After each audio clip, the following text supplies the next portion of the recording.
कृष्ण गोकुळी जन्मला, कृष्ण गोकुळी जन्मला, दुष्टा चळकाप सुटला. होता कृष्णाचा अवतार, आनंद करती घरोघर. सदा नाम वाचे गाती, सदा नाम वाचे गाती, प्रेमे आनंदे नाचती. होता कृष्णाचा अवतार, आनंद करती घरोघर. तुका म्हणे हरती दोष, तुका म्हणे हरती दोष, आनंदाने करीती घोष. होता कृष्णाचा अवतार, आनंद करती घरोघर. विठ्ठला विठ्ठला कृष्ण गोकुळी जन्मला, कृष्ण गोकुळी जन्मला, दुष्टा चळकाप सुटला. होता कृष्णाचा अवतार, आनंद करती घरोघर. परमपुरुष शौरी पांडुरंग मुरारी, कमल नयन कान्हा गोपिका चित्तहारी. प्रकट निकट शोभे रुक्मिणी रम्यवामी, सदै धबला हसम. पांडुरंगा करू प्रथम नमन, पांडुरंगा करू प्रथम नमन, पांडुरंगा करू प्रथम नमन, पांडुरंगा करू प्रथम नमन. दुसरे चरण सौताचिया, दुसरे चरण सौताचिया, त्यांचा कृपादाने कथेचा विस्तार. बाबाजी संगुरु दास तुका, दुसरे चरण सौताचिया, दुसरे चरण सौताचिया, त्यांच्या कृपादाने कथेचा विस्तार. बाबाजी संगुरु दास तुका, दास तुका. पांडुरंगा करू प्रथम नमन, दुसरे चरणा संतांची या, त्यांच्या कृपादाने कथेचा विस्तारू. बाबाजी सद्गुरु दास तुका. काय माझी वाणी मानेल संतांसी रंजू, चित्तास या पुलिया. मस्तक हे पायावरी, या वारकरी संतांच्या.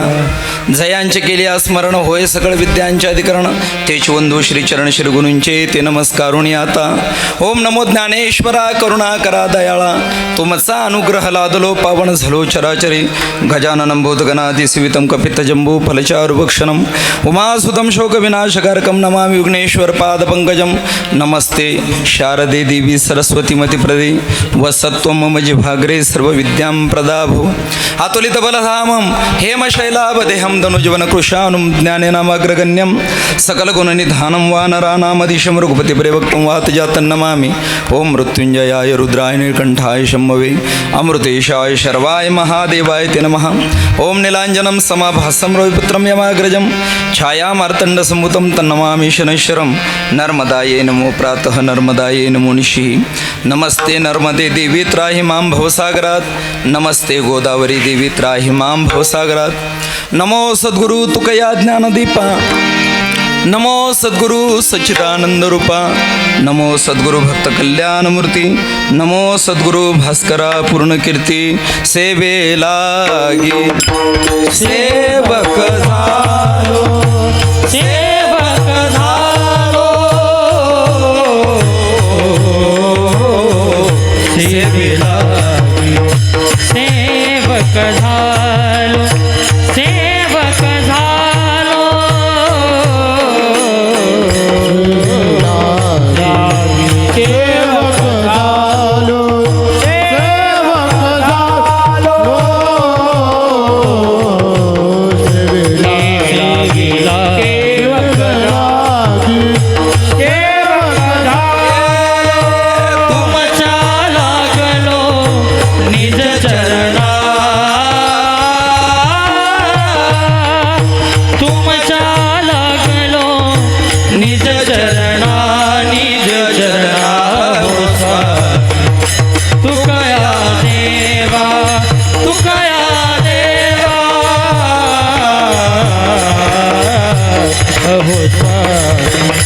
तुकया देवा, तुकया देवा, लागलो निज चरणा, तुमच्या लागलो निज चरणा, निज चरणा हो स्वामी. तुकया देवा, तुकया देवा, आव स्वामी.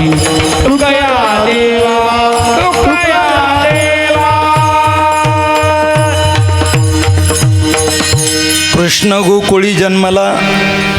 गोकुळी जन्मला दुष्टा चळकाप सुटला, होता कृष्णाचा अवतार आनंद करीती घरोघर. प्रस्तुत प्राप्त समयी प्राप्त स्थळी कीर्तनरूपी सेवेकरता निवडलेला अभंग देहूचे सुप्रसिद्ध साधू वैराग्यमूर्ती महाराष्ट्रभूषण अनंत कृपा विभूषित शब्दप्रभू श्रीमंत श्री जगद्गुरु तुकोबराय यांचा हा 4 चरणाचा अत्यंत महत्त्वाचा भगवान गोपालकृष्ण परमात्म्याच्या अवतरणाने या पृथ्वीतलावरती भक्तांच्या जीवनामध्ये काय परिणाम झाला आणि दुष्टांच्या जीवनामध्ये काय परिणाम झाला याचं चिंतन करणारा हा अभंग. विठ्ठल विठ्ठल सालाबादप्रमाणे याही वर्षी अखिल गुणनिधान अकारण कारण करुणावरून आलय अनंत कोटी ब्रह्मांड नाही कृपेने प्राणसंजीवन जगदाधार भगवान श्री पंढरीश पांडुरंग परमात्म्याच्या असीम कृपेने वारकरी संप्रदायातील थोरसंत विश्वगुरु स्वामी निवृत्तीनाथ दादा विश्वमाऊली ज्ञानोबराय जगद्गुरु संत श्रेष्ठ तुकोबराय सद्गुरु जोग महाराज आदी सर्व संत महात्म्यांच्या कृपा आशीर्वादाने ज्यांनी आपला हा परिसर पुनीत पावन केला असे असणारे वैकुंठवासी पाटील बाबा असतील, वैकुंठवासी मास्तर बाबा असतील, अशा अनेक महात्म्यांच्या कृपा आशीर्वादाने आणि रामकांत महाराज वगैरे सर्वांच्या मार्गदर्शनाने संपन्न होत असलेला आपला हा अखंड हरिनाम सप्ताह.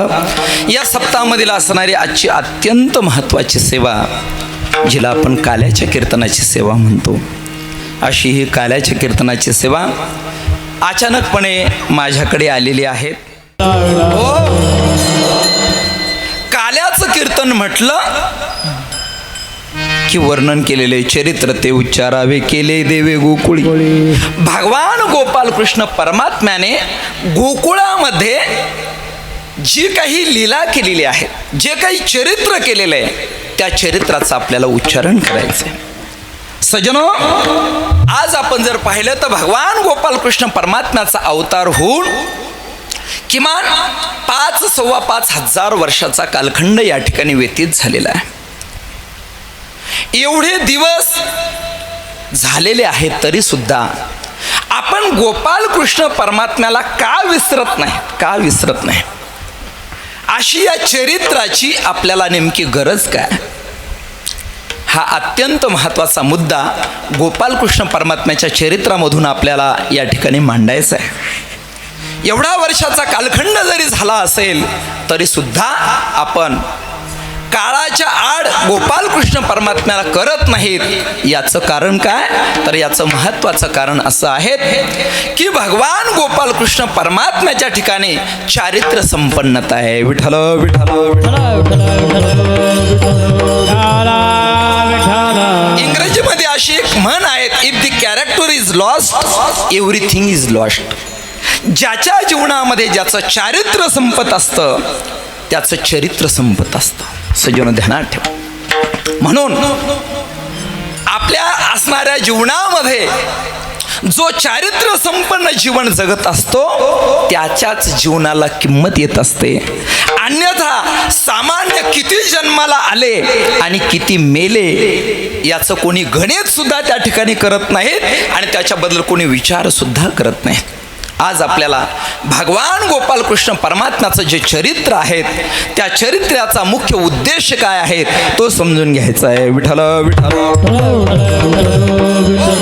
नंदनंदन आनंदकंद गोपालकृष्ण परमात्म्याचं अवतरण या पृथ्वी तलावरती कशासाठी होतं. भगवान गोपालकृष्ण परमात्मा स्वतः गीतेमध्ये सांगतात, यदा यदा हि धर्मस्य ग्लानिर्भवति भारत अभ्युत्थानम धर्मस्य तदात्मानं सृजाम्यहं परित्राणाय साधूनां विनाशाय च दुष्कृतां धर्म संस्थापनार्थाय संभवामि युगे. आहे तुका म्हणे धर्म संस्थापने केला नारायण अवतार, केला नारायण अवतार. आहे तुका म्हणे धर्म संस्थापने केला नारायण अवतार, केला नारायण अवतार.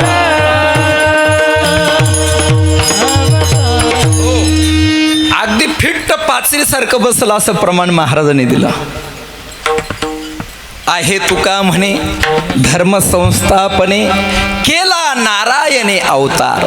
या नारायणाने अवतार जर कशासाठी धारण केला असेल तर धर्माच्या संस्थापनेसाठी. धर्माची तरी नेमकी गरज काय आहे? का धर्माची तरी गरज का पडली? आज धर्माचा लोप होत चाललेला आहे. आजच नाही, प्रत्येक कालखंडामध्ये बुडविला धर्म अधर्म झाला फार. बुडविला धर्म अधर्म झाला बुडविला धर्म झाला फार. सोसविला भार मज आज. सोसविला भार मज आज. सोसविला भार मज. ज्या कालखंडामध्ये गोपाल कृष्ण परमात्म्याचा जन्म झाला त्या कालखंडामध्ये सुद्धा वत्सरूपी पृथ्वी ब्रह्म्यापाशी जाय. या न्यायाने जास्त चरित्र आपल्याला लांबवायचं नाही. परंतु बुडविला धर्म, धर्माची गरज आहे महाराज. कशासाठी? एक शास्त्र वचन सांगतो, सुखार्था सर्वभूतानां मत्त सर्व प्रवृत्तयः सुखं च न विना धर्मात तस्मात् धर्म परो भवेत. प्रत्येकाला गरज कशाची आहे? तर सुखाची. आणि सुख मिळतं का? सुख मात्र मिळत नाही. विठ्ठल विठ्ठल. एक गृहस्थ असा थोडासा वैतागला आणि वैतागल्यानंतर रोजच्या असणाऱ्या कटकटीला कंटाळा आणि कंटाळल्यानंतर जंगलामध्ये निघून गेला. त्याला वाटलं बस ह्या जीवनामध्ये काही अर्थ नाही, जंगलामध्ये जावं आणि आपलं त्या ठिकाणी जीवन संपून टाकावं. परंतु तिथं गेल्यानंतर त्याला एक महात्मा भेटले, संन्यासी महाराज भेटले. आणि ते संन्यासी महाराज भेटल्यानंतर हा संन्यासी महाराजांजवळ गेला. दोघांमध्ये हितगुज झालं आणि हितगुज झाल्यानंतर संन्यासी महाराजांचा स्वभाव याला चांगला वाटला आणि याने आपली कैफियत मांडली. म्हटली, महाराज बस असं वाटतं जीवन संपून टाकू. अरे झालं का? काही नाही म्हटले महाराज, नेहमीच नेहमी जीवनामध्ये दुःख. अरे म्हटले असं होतच असतं. म्हटले महाराज तुम्ही काहीतरी करा की माझ्या जीवनामध्ये मला सुख समाधान आणि शांती मिळावी, याच्यासाठी तुम्ही काहीतरी करा. महाराज म्हटले अरे बाबा या जगामध्ये सुखही मिळत नाहीत आणि समाधानही मिळत नाहीत आणि शांती मिळत नाही. नाही म्हटले महाराज काहीतरी करा. अगदी त्या असणाऱ्या आत्मदेव ब्राह्मणासारखा त्या संन्याशाच्या मागच लागला. काहीतरी करा महाराज, मला सुख समाधान शांती मिळावी. महाराज म्हटले अरे मिळत नाही. नाही काहीतरी करा. म्हटले बाबा एकच कर, तुझं नाव सुख ठेव, मुलाचं नाव समाधान ठेव आणि बायकोचं नाव शांती ठेव. तो म्हटला मी माझं नाव सुख ठेवील, मुलाचं नाव समाधान ठेवील, पण बायकोचं नाव शांताबाई ठेवू शकत नाहीत. म्हटले का? आमच्या शांतीची एवढी क्रांती आहे. म्हटले जर गावच्या चौकामध्ये जर ओरडली तर संपूर्ण गाव तिला थर भितो अशी आमची शांताबाई. म्हटले मग बाबा याच्याशिवाय दुसरा काही पर्याय? मग त्या गृहस्थाने त्या संन्याशाला सांगितलं, म्हटले महाराज किमान असं करा, असं करा, एखादा ताईत मला द्या की जो मी माझ्या दंडात बांधल्यानंतर किंवा माझ्या गळ्यात बांधल्यानंतर माझी बायको माझ्यावर खेकसणार नाही, निदान एवढं तरी करा. तो त्या संन्याशाने मोठं गोड उत्तर दिलं. तो म्हटला बाबा अरे जगामध्ये जर असा ताईत असता तर माझ्या बायकोला घटस्फोट देऊन मी संन्याशी कशाला झालो असतो. म्हटले नाही का, जगामध्ये सुख मिळत नाहीत. सुख जर मिळवायचं असेल तर सुखार्था सर्व भूतानां मत्त सर्व प्रवृत्तयः सुखंच न विना धर्मात तस्मात् धर्म परो भवेत. म्हणून धर्माची गरज आहे. विठ्ठल विठ्ठल.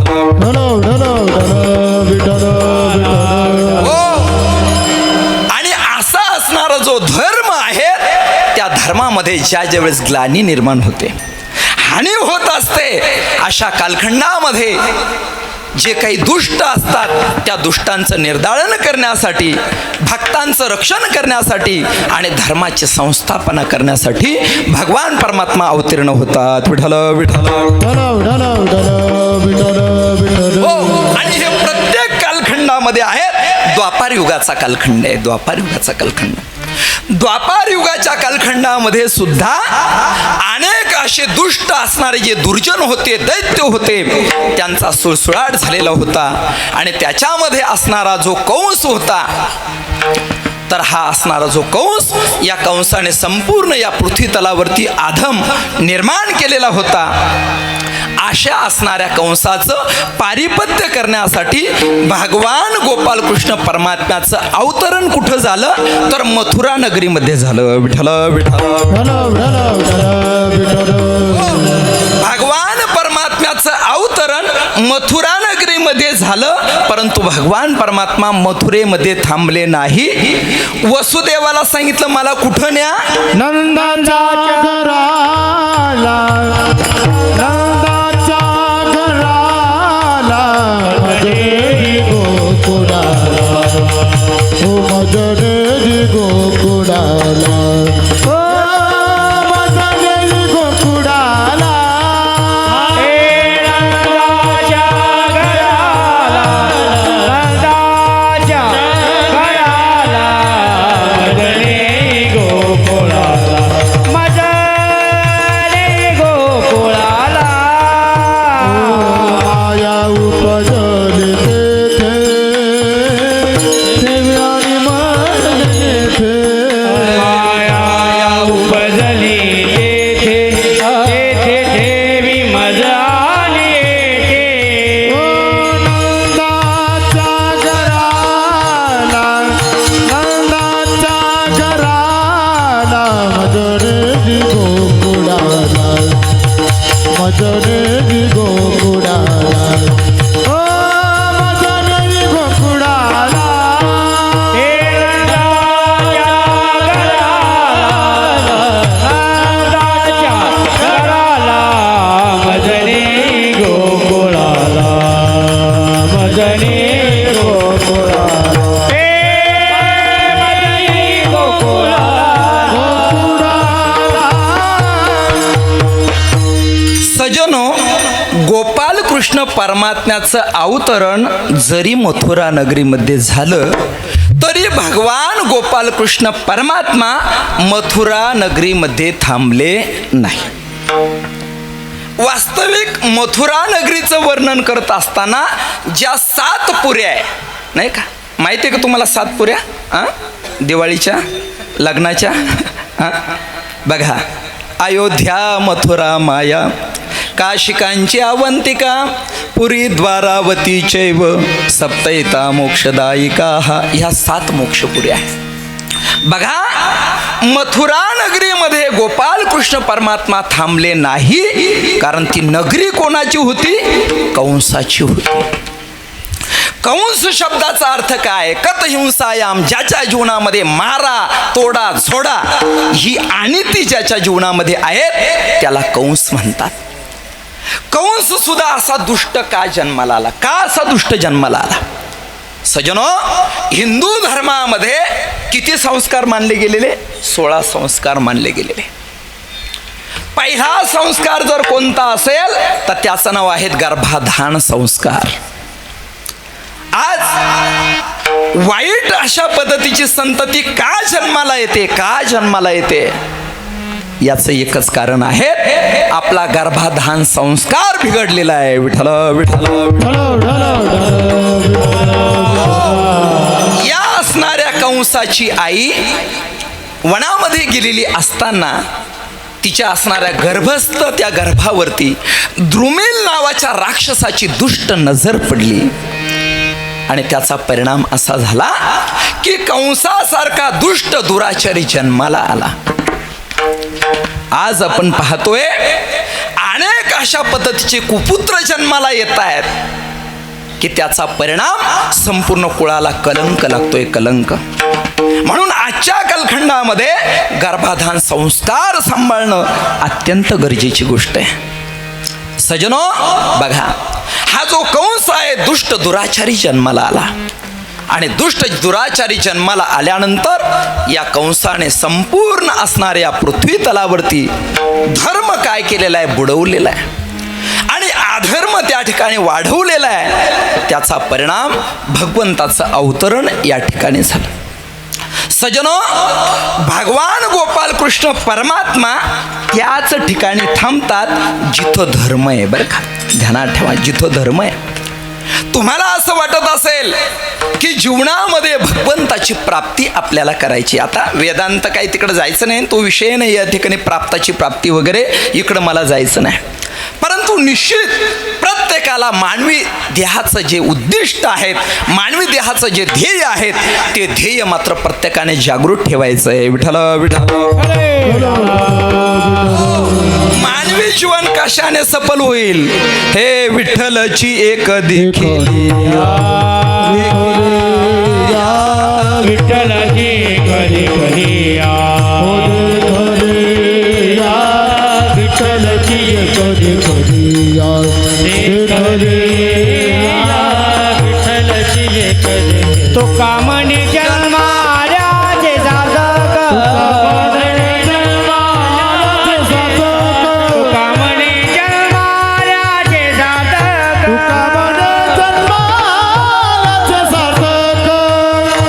विठ्ठलाची कधी कलिया देखलिया, विठ्ठलाची कधी देखलिया देखलिया, विठ्ठलाची कधी देखलिया देखलिया, विठ्ठलाची कधी देखलिया. जन्माची सार्थकता कशा जर असेल तर विठ्ठलाची एक चकार आहेत बरं का, चकार. आणि हा चकार खूप मोकार आहे बरं का. तो आणण्याची व्यावृत्ती करतो आणि आपली सिद्धी करत असतो. विठ्ठलाची एक देखील या. बाकी तुम्ही जीवनात काही मिळवलं तरी सुद्धा जीवनाची तरीच जन्मायावे, तरीच जन्मायावे, तरीच जन्मायावे, तरीच जन्मायावे, तरीच जन्मायावे, तरीच जन्मायावे,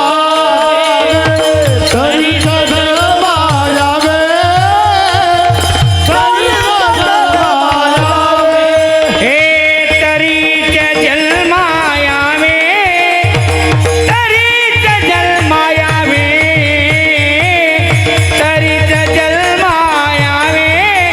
तरीच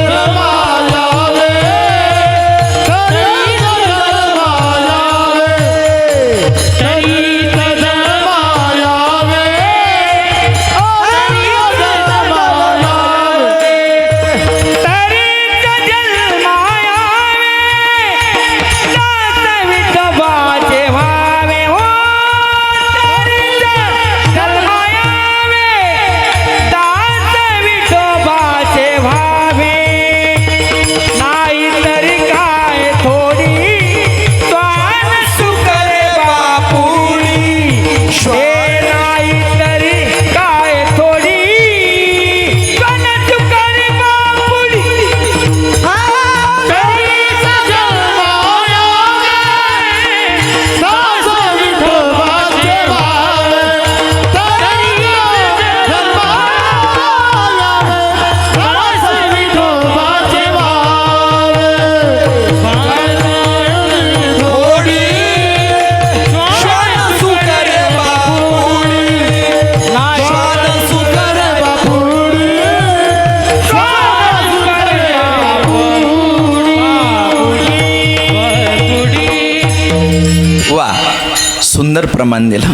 तरीच जन्मा यावे, दास विठोबाचे व्हावे, नाही तरी काय थोडी श्वान सुकरे बापुडी. सजनो, जन्माला जर यायचं असेल, सार्थकता कशामध्ये असेल तर भगवंताच्या दर्शनामध्ये आणि भगवंताचं दास्यत्व करण्यामध्ये. बघा, भगवान गोपाल कृष्ण परमात्मा जन्माला जरी मथुरेमध्ये आले तरी थांबले नाही मथुरेत.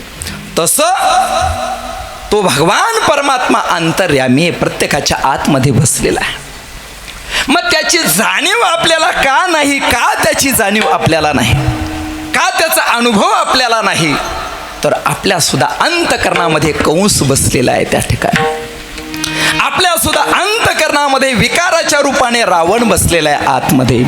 जोपर्यंत या दुष्टांचा आपण संहार करत नाहीत, नाही का, तोपर्यंत या हृदयरूपी गोकुळामध्ये सुद्धा भगवंताचं अवतरण होणार नाही. ध्यानात ठेवा.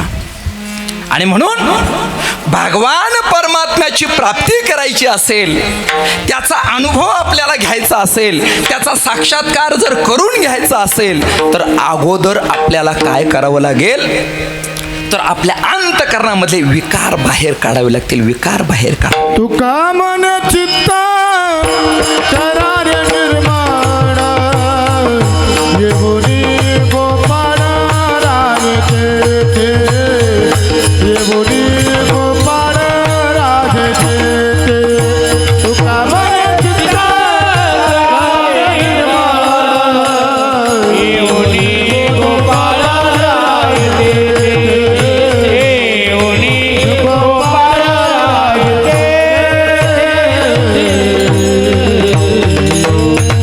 सज्जनो, तुका म्हणे चित्त करारे निर्मळ. अगोदर चित्त आपल्याला निर्मळ करावं लागेल आणि केलंच पाहिजे. ध्यानात ठेवा, आज प्रत्येकाने मनाशी विचार करायचा आहे. आपण दरवर्षी काल्याची कीर्तने ऐकतो, दरवर्षी अखंड हरिनाम सप्ताहाच्या निमित्ताने येतो, परंतु आतापर्यंत किती लोकांच्या अंतःकरणामध्ये भगवान परमात्म्याचं प्रकटीकरण झालेले किती लोक आहे? प्रश्न विचारण्याची गरज नाही. ज्याने त्याने आपलं अंतःकरण जे आहेत, आपली जी स्थिती आहेत, जरा थोडंसं अंतर्मुख व्हा, थोडंसं अंतर्मुख व्हा. आज आपण खऱ्या परमार्थापासून फार दूर चाललेलो आहे. खऱ्या परमार्थापासून फार दूर चाललेलो. तुम्हाला वाईट वाटेल माझ्या बोलण्याचं, पण खरं सांगतो या ठिकाणी की खऱ्या परमार्थापासून आपण खूप दूर चाललेलो आहे. आज कुणालाच भगवत तत्वाच्या प्राप्तीची गरज राहिली नाही. देवाची आज कोणाला गरज राहिली नाही. फक्त पैसा मारो परमेश्वर झालेला या ठिकाणी. माऊली ज्ञानोबा सांगतात, जयांची भजने भोगासाठी जे आशा तिमिरे दृष्टी मंद झाले. काय झालं या समाजाला काही कळत नाही त्या ठिकाणी, परंतु केवळ फक्त स्वार्थासाठी आम्ही आमचा परमार्थ विकतो आहेत. आज केवळ आमच्या वैयक्तिक स्वार्थासाठी. आणि सज्जनो, याचा पश्चाताप एक दिवस झाल्याशिवाय राहणार नाही. परंतु ज्या दिवशी तुम्हाला पश्चाताप होईल त्या दिवशी वेळ निघून गेलेली राहील बरं का. माणसाच्या जीवनात अनुताप करावा. जो अनुताप करणार नाही त्याच्या जीवनामध्ये पश्चातापाची वेळ येईल. विठ्ठल विठ्ठल. हो, रामदास स्वामी महाराज सांगतात, अनुदिनी अनुतापे तापलो रामराया. अनुदिनी प्रत्येक दिवशी अनुतापे तापलो रामराया. सज्जनो, आपल्या जीवनामध्ये अनुताप झाला पाहिजे. ज्याच्या जीवनात अनुताप होईल त्याला पश्चातापाची वेळ येणार नाही. आणि म्हणून भगवत तत्वाच्या प्राप्तीसाठी प्रत्येकाने आपल्या जीवनात प्रयत्न करा. प्रत्येकाने प्रयत्न करा. तुकोबरा सांगतात, पुन्हा जन्मा नाही येत. तुका म्हणे माझी भाग पुन्हा पुन्हा हा जन्म नाही. चला, मला जरा गोपालकृष्ण परमात्म्याचं चरित्र सांगायचं आहे. जास्त या भागाकडे जायला आपल्याला वेळ नाही. आणि म्हणून जोपर्यंत आपल्या अंतःकरणात विकार आहेत तोपर्यंत किती कीर्तन ऐका. फार लाख रुपयाचा नाही, 1.5 लाखाचा महाराज आणा या ठिकाणी, काही उपयोग होणार नाही. खरं सांगतो, काहीच उपयोग होणार नाही. आज तरी आजपासून आत्तापासून आपल्याला आपल्या जीवनामध्ये भगवत तत्वाच्या प्राप्तीसाठी विचार करायचा आहे. आणि हे तुम्हाला सांगतो असं नाही बरं का. लोक म्हणतात महाराज अभिमानानं बोलतात. अभिमान म्हणून नाही, लहानपणापासून त्याच्यासाठी नामस्मरण करतोय. 3.25 वर्ष कोणाच्या हातचं अन्न न खाताना आश्रमामध्ये मौन धरून बसलो. 3.25 वर्ष. 3 नर्मदा मातेच्या पायी परिक्रमा सुद्धा केल्या. कशासाठी? याच्यासाठीच केल्या महाराज. आणि त्या केल्याच पाहिजे जीवनामध्ये. तपश्चर्या ही जीवनात केलीच पाहिजे आपण आपल्या जीवनामध्ये. हे फक्त बोलाचाच भात आणि बोलाची कढी यानं आपलं जीवन चालणार नाही. कुठंतरी अंतःकरणामध्ये असा अनुताप निर्माण झाला पाहिजे. अंतःकरणामध्ये वैराग्य निर्माण झालं पाहिजे. अंतःकरणामध्ये कुठंतरी त्यागाची भावना निर्माण झाली पाहिजे. अंतःकरणामध्ये कुठंतरी भक्ती उदित झाली पाहिजे, नाही का? नाहीतर महाराजांनी प्रमाण दिलं, नाही तरी काय थोडी श्वान सुकरे बापुडी. त्या ठिकाणी श्वानही जन्माला येतात आणि सुकर म्हणजे त्या ठिकाणी डुकरं पण जन्माला येतात. त्यांचा काही उपयोग नाही. आणि ध्यानात ठेवा, आपण जर आता परमार्थ करणार नाही तर खंती ते न करा. होणे गाढव तुकारा, होणे गाढव तुकारा, होणे गाढव तुकारा.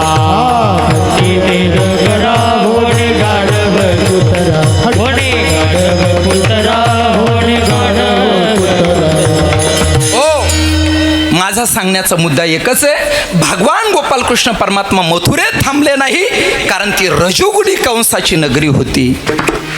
आणि रजोगुणाचा परिणाम सांगितलं, रजो रागात्मकम विद्धी. या न्यायाने आपण जर पाहिलं तर सतत तृष्णा वगैरे या सगळ्या प्रकारच्या गोष्टी हा संपूर्ण रजोगुणाचा परिणाम आहेत. आणि म्हणून रजोगुण तमोगुण तर आपल्याला टाकायचाच आहे, पण शेवटी गुणाने तांतित्यत्रीन देही देह समुद्भवान या न्यायाने सत्वगुण सुद्धा आपल्याला सोडायचा आहे. आत्री अनुसया मातेचं चरित्र आपण दर दत्त जयंतीला पाहतो. वेळ आपल्याकडे नाही. अ म्हणजे नाही आणि त्रि म्हणजे त्रिगुण. या त्रिगुणाच्या अतीत जो होत असतो तोच आपल्या जीवनामध्ये भगवत तत्वाची प्राप्ती करू शकतो. बस मुद्दा याच ठिकाणी संपवतो. नंदनंदन आनंदकंद गोपालकृष्ण परमात्म्याला घेऊन वसुदेवजी गोकुळामध्ये गेलेले. आता बघा, भगवान परमात्म्याचं अवतरण ज्या मथुरा नगरीमध्ये झालं त्या दिवशी भगवान परमात्म्याचा जन्म झाला, परंतु हा मात्र चोरटा जन्म मानलेला आहे. कशामुळे? झनी कंसाशी कळेल, माझ्या बाळाशी मारील. ध्यानात ठेवा, त्या ठिकाणी ती असणारी जी काही देवकी माता आहे ती म्हणते की जर समजा त्या कंसाला जर कळालं तर तो काय करील, माझ्या बाळाला मारील. ध्यानात ठेवा, आपण सुद्धा आपल्या अंतकरणामध्ये वाढलेली जी भक्ती आहे, आपल्या अंतकरणामध्ये निर्माण झालेली जी साधना आहे ती कोणापुढे प्रगट करू नका बरं का. कोणापुढे प्रगट करू नका. का? असे अनेक कंस आहेत की आपल्या अंतकरणामध्ये उदित झालेली जी भक्ती आहे ती नष्ट करण्यासाठी हे सरसावलेले आहे बरं का. बरेच लोक स्वतः कीर्तनाला जात नाहीत आणि दुसऱ्याला जाऊ देत नाहीत.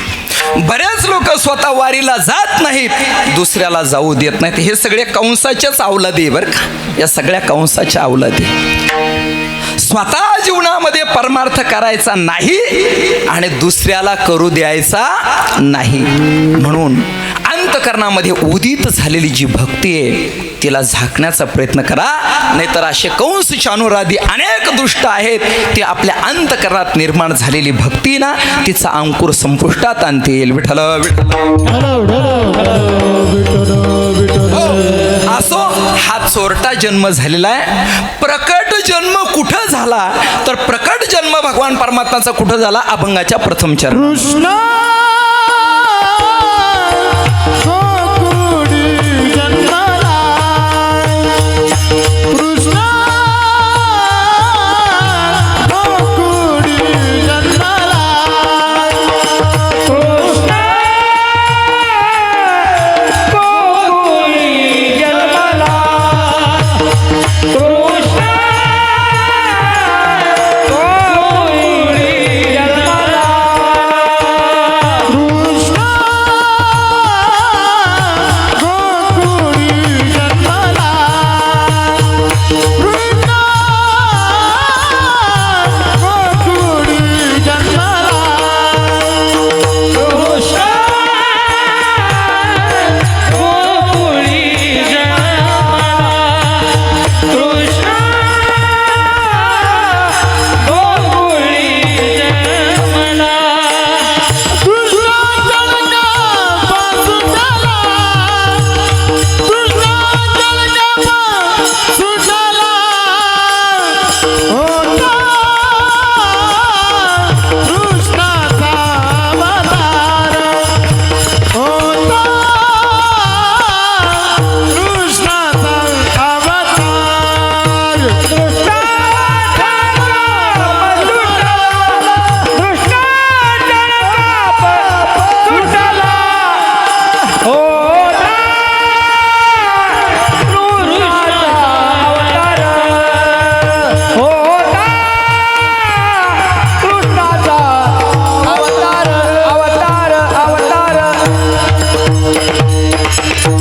जगद्गुरु तुकोबरा सांगतात, कृष्ण गोकुळी जन्मला. भगवान गोपाल कृष्ण परमात्म्याचा अवतार गोकुळात झाला. आता बघा, गोकुळ कुठं आहेत? कुठं आहेत गोकुळ? उत्तर प्रदेशामध्ये, बरोबर आहे का नाही? उत्तर प्रदेशामध्ये. पण ध्यानात ठेवा, गोकुळ हे फक्त उत्तर प्रदेशातलंच गोकुळ इथं सांगितलेलं आहे असं नाही. गो नाम इंद्रिय आणि कुळ नाम समुदाय या दृष्टिकोनातून इंद्रियांचा असणारा समुदाय, या इंद्रियांचा असणारा संघात म्हणजे हे जे शरीर आहेत, याच शरीरामध्ये तो भगवान परमात्मा काय होत असतो, अवतार घेत असतो. बरं का, ध्यानात ठेवा, याच शरीरामध्ये, याच असणाऱ्या अंतकरणामध्ये, याच असणाऱ्या हृदयरूपी मंदिरामध्ये गोपाल कृष्ण परमात्म्याचं अवतरण होत असतं. मग ते अवतरण होण्यासाठी आपल्या जीवनामध्ये आपल्याला अंतकरण शुद्ध करावं लागेल. कृष्ण गोकुळी जन्माला का म्हटलं, तर त्याचं कारण असं आहे, हे जे गोकुळ आहेत, या गोकुळामध्ये असणारे भगवान परमात्म्याचे नाम, रूप, धाम, लीला आणि परिकर, यापैकी असणारे जे नित्य असणारे परिकर, त्या परिकरांचं अवतरण या गोकुळामध्ये झालेलं होतं. आणि गोकुळामध्ये होऊन हे जे भगवान परमात्म्याचे जे सवंगडी आहेत, नाही का, हे भगवान परमात्म्याचे असणारे जे भक्त आहेत, या भक्तांच्या सानिध्यामध्ये तो देव अवतरित होत असतो. म्हणून त्या भगवंताचा अवतार गोकुळात झाला. त्याच्यासाठी असणाऱ्या या भक्तांनी जीवनात काय केलं, विठ्ठल विठ्ठल. हो, सर्वात महत्वाची गोष्ट अशी आहे की भगवान परमात्म्याचे असणारे सवंगडी असतील, भगवान परमात्म्याचे असणारे माता पिता म्हणजे नंद यशोदा या रीतीने असतील, किंबहुना असणाऱ्या ज्या गोपिका आहेत, या गोपिकांनी आपल्या जीवनामध्ये भक्ती केली आणि सर्व संग परित्याग केला. ध्यानात ठेवा, सर्व संग परित्याग केला. या अंतकरणात जर देवाचं अवतरण व्हावं वाटत असेल तर अगोदर आपल्याला काय करायचं आहे, तर आपल्या अंतकरणातले विकार घालवायचे. इथून आपल्याला परमार्थ सुरू करायचा आहे. बघा, पाहती गवळणी तवती पालती दुधानी, म्हणती नंदाची या पोरी आज चोरी केली खरे. पाहती गवळणी तवती पालती दुधानी. दुधानी म्हणजे नेमकं काय, कशाला म्हटलेलं आहे दुधानी? दुधानी याचा अर्थ मातीचं भांड. हे शरीर सुद्धा मातीचंच भांड आहे, बरं का, ध्यानात ठेवा, हे शरीर सुद्धा मातीचंच भांड आहे. आणि पुन्हा या ठिकाणी दुधानी शब्दाचा अर्थ असा घेतलेला आहे, अंतकरणाची वृत्ती. बरं का, अंतकरणाची वृत्ती. जोपर्यंत विषय सन्मुख असणारी अंतकरणाची वृत्ती, जोपर्यंत विषय विन्मुख होत नाहीत, तोपर्यंत तो भगवान परमात्मा त्याचं अवतरण किंवा तो भगवान परमात्मा आपल्या असणाऱ्या हृदयरूपी नवनीताची चोरी करत नाही, असा त्याचा लाक्षणिक अर्थ आहे. मग याच्यासाठी काय करावं लागेल, याच्यासाठी माऊली ज्ञानोबरांची गवळण आपल्याला डोळ्यासमोर ठेवावी लागेल. याती कुळ माझे गिरिहार बोडे, यादी कुळ माझे गिरिहार बोने, यादी कुळ माझे गिरिहार बोने, यादी कुळ माझे गिरिहार बोने. तिरंगा वाचोनी आणूने, तिरंगा वाचोनी आणूने, किती व शिकवाल मज वेळो वेळा, किती व शिकवाल मज वेळो वेळा. श्रीरंगा वाचोनी श्रीरंगा वाचोनी आणूने, किती व शिकवाल मज वेळो वेळा, किती व शिकवाल मज वेळो वेळा. बघा, माऊली ज्ञानोबराय गोपिकेच्या भूमिकेमधून प्रकट करतात. याती कुळ माझे गेले हरपोनी, श्रीरंगा वाचोनी अनुनेने. सजनो, ही जी असणारी गोपिका, माऊली रूपी गोपिका जी आहेत, ती सांगते श्रीरंगा वाचोनी अनुनेने. या जगतामध्ये सकळई गोत माझे पंढरीशी जाण, बाप रखुमा देऊरू विठ्ठलाची आण. माऊलींचं असणारं सगळं कुळ गोत्र जे काही असेल, जे आप्तेष्ट असतील, तो सर्व असणारा जो संबंध माऊली ज्ञानोबारांनी पांडुरंगाशी जोडलेला आहे. ध्यानात ठेवा. आणि जोपर्यंत आपण तो संबंध त्या भगवत तत्वाशी जोडत नाहीत, तोपर्यंत मात्र तो भगवान परमात्मा या हृदयरूपी मंदिरात येत नाहीत. बघा, प्रसंग असा निर्माण झाला की भगवान परमात्म्याचा जो असणारा वेणू नाही का, भगवंताची जी असणारी मुरली कशी वाजते? मृदू मधुर मधुर वाजवितो वेणू, मृदू मधुर मधुर वाजवितो वेणू. मधु मधुर मधुर वाजवितो वेणू, मृदु मधुर मधुर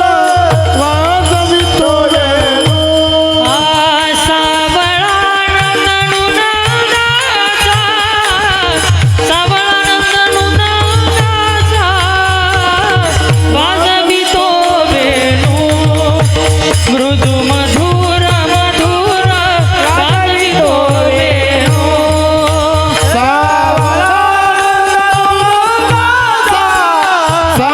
सावळानंदनु नंदाचा वाजवितो वेणू, मधु मधुर मधुर वाजवितो वेणू. भागवतामध्ये वेणुगीत नावाचं एक स्वतंत्र प्रकरण आहे. असो, भगवान परमात्म्याची असणारी मुरली त्यानं कशी वाजवली? मृदू मधुर मधुर वाजवितो वेणू. त्याचा परिणाम काय झाला? ओता विळ झाल्या गवळणी, वेणुनाद पडियेला कानी. होता वेळ झाल्या गवळणी, वेणुनाद पडियेला कानी. भवती पाहती अवलोकोनी, भवती पाहती अवलोकोनी. नैनी नदिसे सारंग पाणी हो पाणी हो पाणी.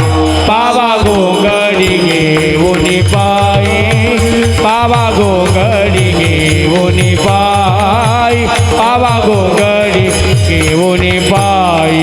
वृंदावनी आले लवलाई, वृंदावनी आले लवलाई.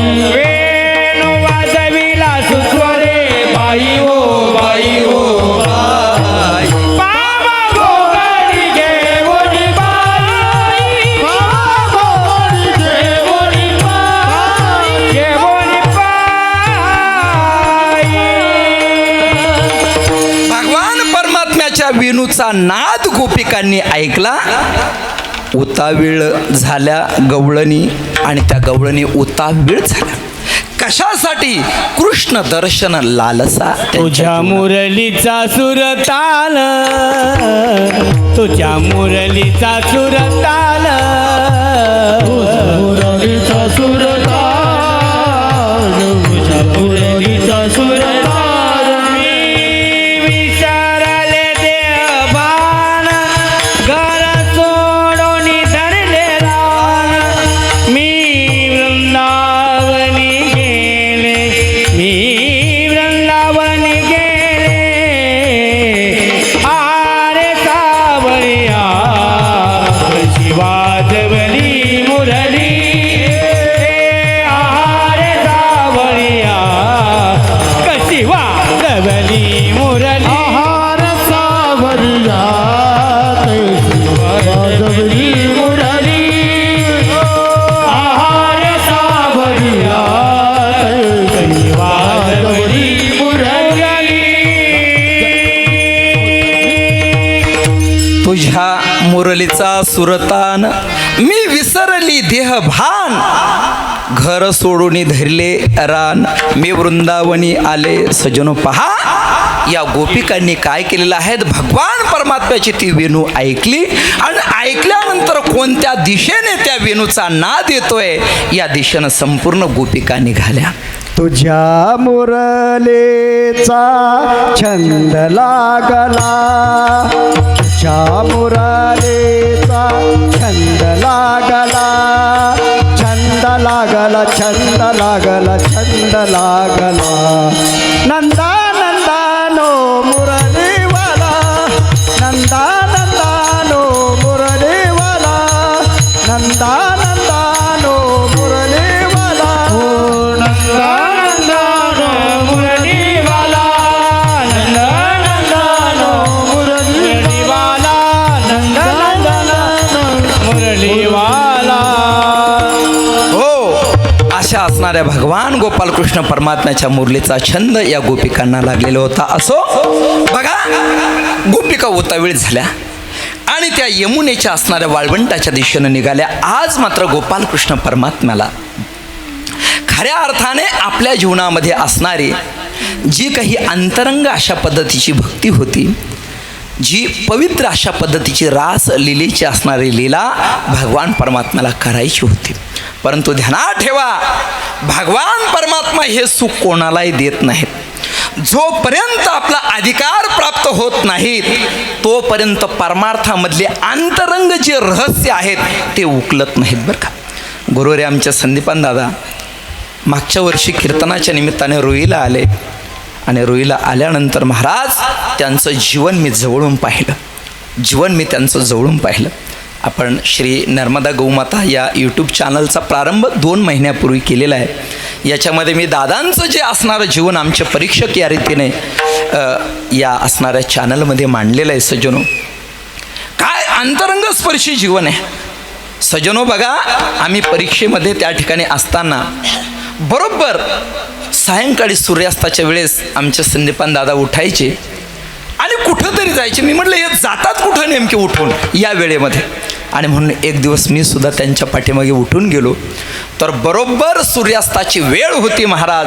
आणि त्या कालखंडामध्ये दादावरती गेल्यानंतर सूर्यनारायणाची पवित्र साधना त्यांनी आपल्या जीवनामध्ये केली. सूर्यनारायणाचं दर्शन घेतलं, काही स्तोत्राचं त्यांनी त्यांच्या पद्धतीनं उच्चारण केलं. परीक्षा चालू होती, विद्यार्थ्यांची कीर्तन परीक्षा, तरीसुद्धा त्या परीक्षेमध्ये सुद्धा नित्य असणारी साधना ही मोठी लोक विसरत नाहीत बरं का. ध्यानात ठेवा. आमच्याकडं रुईला आल्यानंतर म्हटलं दादा आश्रमावरती चला. ते म्हटले नाही, आम्ही कोणाकडेच जात नाहीत. का जात नाहीत याची अनेक कारणं त्यांनी सांगितली. मी म्हटलं तुम्हाला जर नाही आवडलं तर थांबू नका. आले आमच्या आग्रहास्तव. पण सज्जनो, जसे 12:30 वाजता आपल्या खोलीमध्ये गेले, दिवसभर पुन्हा फोनचा आवाज नाही आणि कुठलं काहीच नाही, बरोबर 5:45 वाजताच ते बाहेर आले महाराज. ध्यानात ठेवा. म्हणून साधना ही अगदी अंतरंगापर्यंत पोहोचली पाहिजे. प्रत्येकाने आपल्या जीवनामध्ये ती केली पाहिजे. असो बघा, ह्या ज्या गोपिका होत्या आणि भगवान परमात्मा खऱ्या अर्थाने कृपा कोणावरती करत नाहीत बरं का. कृपा करण्यासाठी तसं आपलं अंतकरण व्हावं लागतं, तसा परमार्थ घडावा लागतो.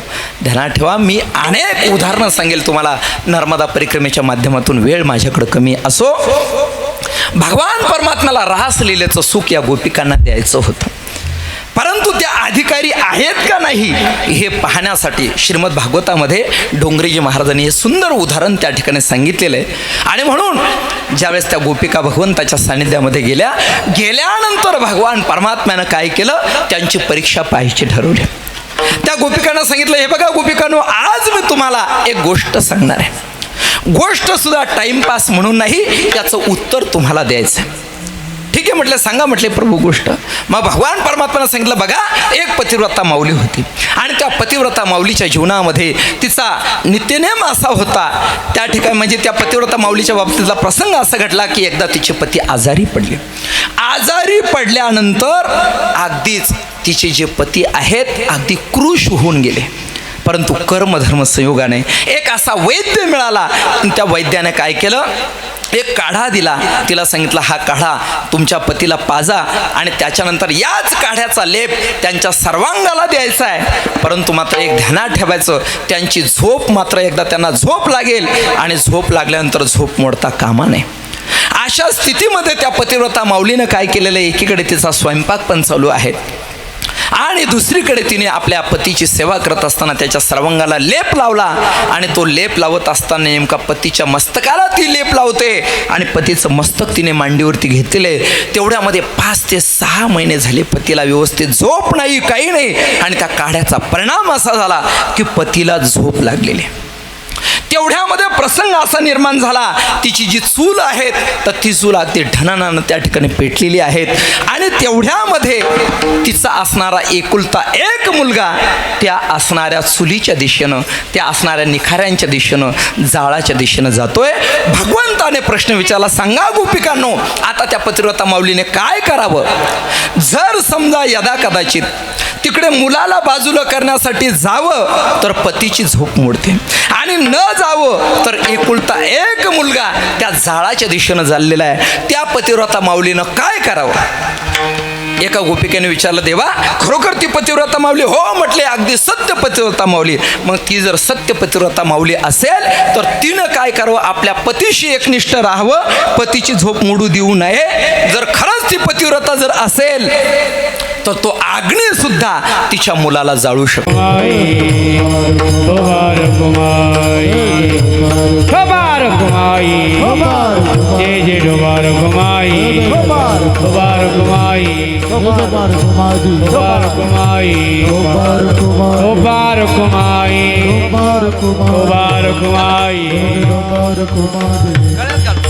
विनेकराच्या गळ्यात डोबार घुमाई, डोबार घुमाई, डोबार घुमाई, डोबार घुमाई, डोबार घुमाई. पुंडलिका वरदे श्री ज्ञानदेव पंढरीनाथ माऊली ज्ञानेश्वर जगद्गुरु तुकाराम महाराज, सद्गुरु झोक महाराज, गोपाल कृष्ण नर्मदा मैया की, गंगा गोदावरी मैया की.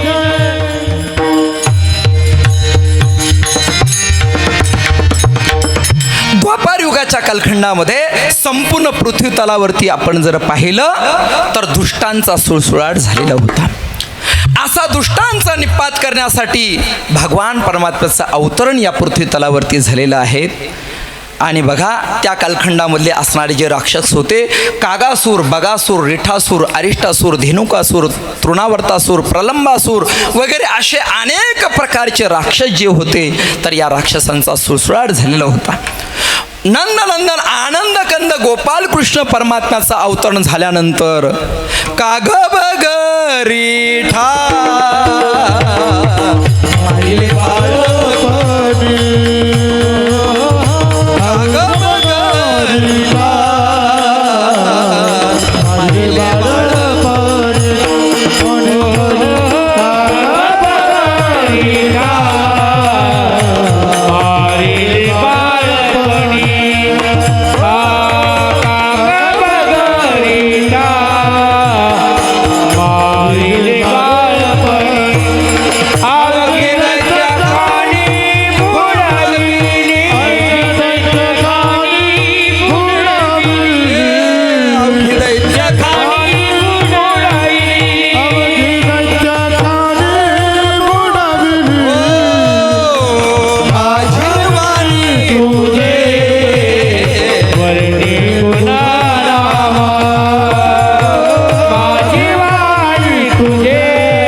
संहार केला.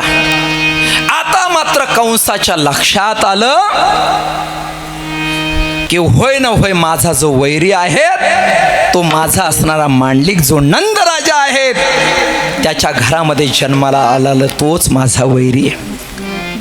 आता मात्र कंसाने ठरवलं, जे जे खेळणं कंसाने पाठवलं त्या ठिकाणी पुतना कंटक मुक्त केली. जानवे तुटले, पंचांग फाटले, नाही का? तो महाबळ भट नावाचा जो असणारा जो दैत्य आहे त्याची सुद्धा फटफजिती झाली आणि लक्षात आलं कंसाच्या की माझा असणारा जो वैरी आहे तो या नंदाच्या घरात जन्माला आले. आता आपल्या आपले राक्षस तिकडं पाठवायचे नाही, तर त्याला काय करायचं, आपल्या मथुरा नगरीमध्ये आणण्याची व्यवस्था करायची. आणि म्हणून अक्रूर काकावरती जबाबदारी दिली. काका जा, आता तुम्हाला कुठं जायचंय, गोकुळात जायचंय. आणि तो असणारा जो नंदाचा मुलगा आहे, तो जो कृष्ण आहे, त्याला काय करायचंय, घेऊन यायचंय. अक्रूर काकाच्या अंतकरणामध्ये धस्स झालं. अरे हा दुष्ट आहे, जबाबदारी माझ्यावरती दिलेली आहे, आणि आता ज्याला आणायचंय, छोटासा असणार तो कृष्ण कन्हैया, त्याला आणायचंय. हा दुष्ट काय करेल म्हणून सांगता येत नाहीत, परंतु दुसरीकडे विश्वास होता. ध्यानात ठेवा, भगवंतावरती विश्वास पाहिजे, भगवंतावरती विश्वास पाहिजे. सज्जनो ध्यानात ठेवा, आपण आपल्या जीवनामध्ये परमार्थ करतो, पण आपला देवावरती विश्वास नाही. त्या ठिकाणी ध्यानात ठेवा. थोडंसं असं त्या ठिकाणी अमावस्याची रात्र असावी, नाही का, आणि आपल्याला लासलगावला जायचं असावं, आणि पूर्वीच्या कालखंडामध्ये ऐकलेलं असायचं आचोळ्याच्या वहाळामध्ये, नाही का, अमुक ठिकाणी भूत उठतं, तमुक ठिकाणी भूत उठतं. आता सांगितलं असतं एक प्रसंग तुम्हाला, खूप विनोदाचा आहे, गमतीचा वेळ आपल्याकडं नाही, नाही का. सजनो, माणसं घरून निघतानाच लगेच देवाचं नामस्मरण चालू होतं, नाही का, राम राम रामकृष्ण हरी, नाही का, तिथपर्यंत जाईपर्यंत. तिथं गेल्यानंतर पायी जाण्याचा प्रसंग आहे, थोडं काही त्या ठिकाणी वाजलं का अंतकरण धस्स होतं, राम राम राम राम करून उठतो, नाही का. कारण तिथं भूत आहे.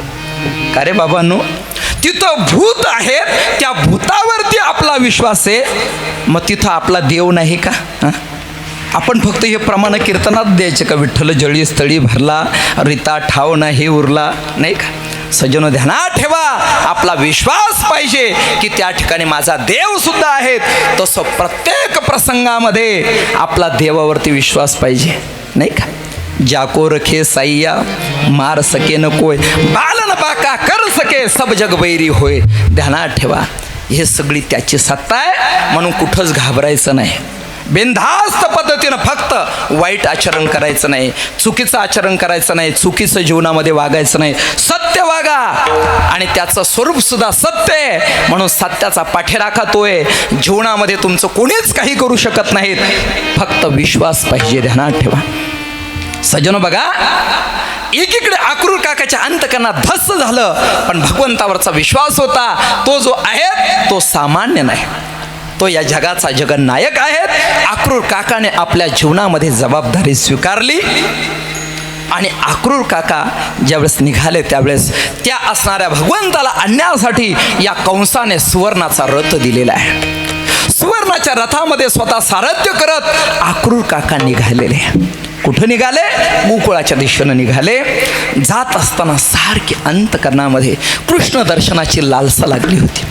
आणि सज्जनो ध्यानात ठेवा, अशी भगवत तत्वाच्या दर्शनाची लालसा लागली पाहिजे. असं अंतकरण असं तीव्र तळमळीने, अरे जा त्या मैयाच्या किनाऱ्यावरती. सियाराम बाबांसारखे संत 14 वर्ष खाली बसले नाही. किती? 14 वर्ष. आमचे असणारे जनार्दन स्वामी महाराज 14 वर्ष खडतर तप हे उभे झळा माझे. फुकट नाही स्वामींना एवढा समाज मानतो त्या ठिकाणी, फुकट नाही सियाराम बाबांना एवढा समाज मानतो. 14 वर्ष बाबा खाली बसले नाही.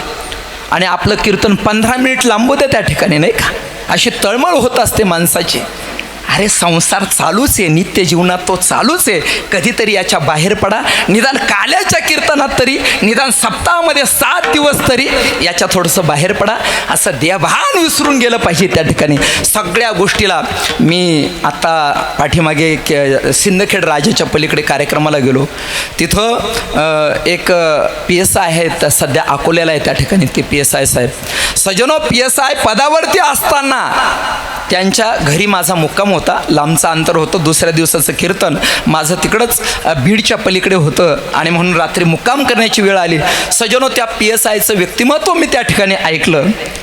ते PSI म्हटले, बाबा वर्षभरामध्ये येणं हो न हो, परंतु सप्ताहाच्या कालखंडामध्ये 7 दिवस 8 दिवस मी रजा काढून घरी येत असतो त्या ठिकाणी. ध्यानात ठेवा, 8 दिवस PSI पदावरचा माणूस त्या ठिकाणी रजा काढून आणि सप्ताहासाठी घरी येतात. आपण आपल्या गावात असून मंदिरात येत नाहीत, नाही का त्या ठिकाणी. केवढं दुर्दैव आहे त्या ठिकाणी. म्हणून परमार्थासाठी वेळ दिला पाहिजे. आणि आता जर चुकाल, ध्यानात ठेवा, टाइमपास म्हणून जर परमार्थ कराल तर रडण्याची वेळ येईल, त्या ठिकाणी रडण्याची वेळ येईल, ध्यानात ठेवा. म्हणून टाइमपास करणाऱ्यांचे कीर्तन ऐकू नका. तुम्हाला स्पष्ट सांगतो, टाइमपास करणाऱ्यांची कीर्तन ऐकू नका. जरा ज्याच्या जीवनामध्ये भक्ती आहे, ज्याच्या जीवनामध्ये ज्ञान आहे, ज्याच्या जीवनात वैराग्य आहे. काय महाराज, या ठिकाणी आमचे मोठे कदम माऊली नाही का, या ठिकाणी आमचे इंजिनियर शिंदे माऊली, आमचे छोटे कदम माऊली सुद्धा असतील. काय कोरेकर बाबांचं जीवन आहे, काय डॉक्टर बाबांचं त्या ठिकाणी जीवन आहे.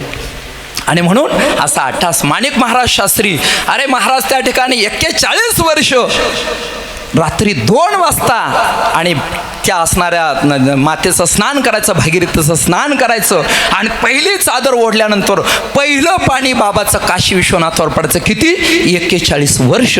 एवढ्या थंडीमध्ये आता बाबांच्या सोबत गोदावरी गंगेची परिक्रमेसाठी गेलो गाडीने. महाराज काय जीवन आहे, प्रणाम आहे त्या जीवनाला. सजनो 2 वाजता एवढा प्रवास करून सुद्धा बाबा 2 वाजता 3 वाजेच्या आत उठलेच पाहिजे.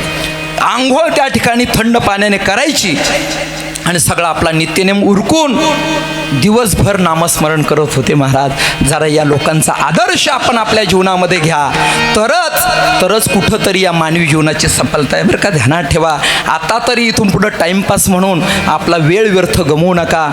असं जीवन बनलं पाहिजे त्या ठिकाणी. अंतःकरणामध्ये भक्तीच उदित झाली पाहिजे. नामस्मरण सोडून इतर गोष्टीकडे आपलं लक्षच गेलं नाही पाहिजे. त्या ठिकाणी वारी आली की बस असं अंतःकरणामध्ये आपलं असणारं व्यक्तिमत्व असं फुललं पाहिजे नाही का. कधी एकादशी आषाढी हे या न्यायाने स्थिती झाली पाहिजे. असो आमचे असणारे आक्रूरजी गोकुळाच्या दिशेनं निघाले. रथ गोकुळाच्या दिशेनं चाललेला होता आणि आक्रूर काकाचं असणारं मन कृष्ण दर्शनाच्या लालसेमध्ये त्या ठिकाणी रममान झालेलं होतं.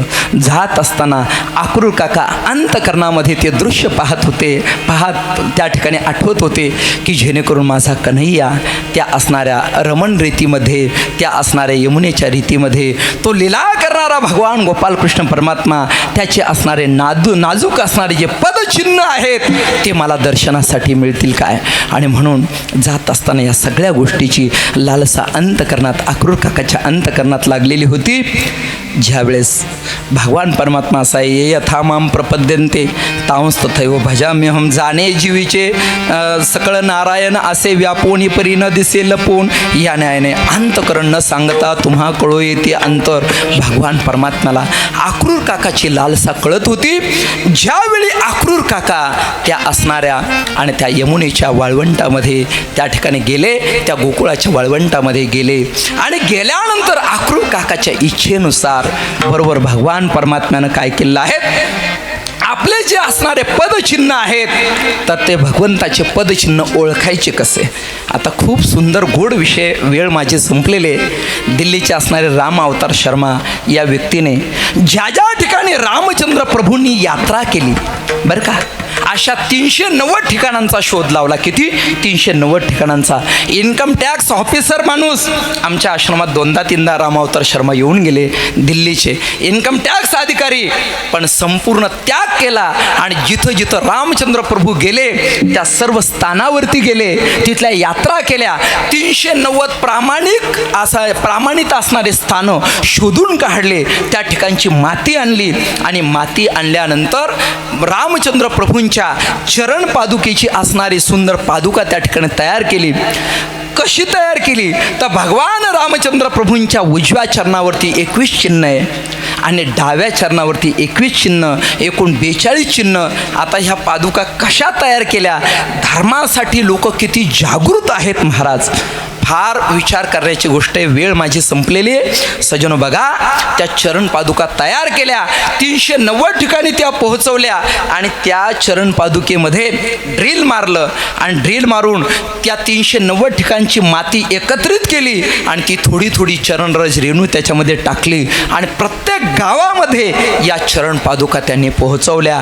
म्हणून भगवंताचे जे चरण चिन्ह आहे आक्रूर काकांनी पाहिलं, 42 लक्षणाने युक्त ते चरण चरण कमल पाहिले. पाहिल्यानंतर अक्रूर काकाने पहिला आपला पाय जमिनीवर नाही ठेवला, तर आपलं जे मस्तक आहे ते जमिनीवरती ठेवलं आणि त्या ठिकाणची असणारी चरण रज रेणू अक्रूर काकाने काय केलेले, कपाळाला लावलेले.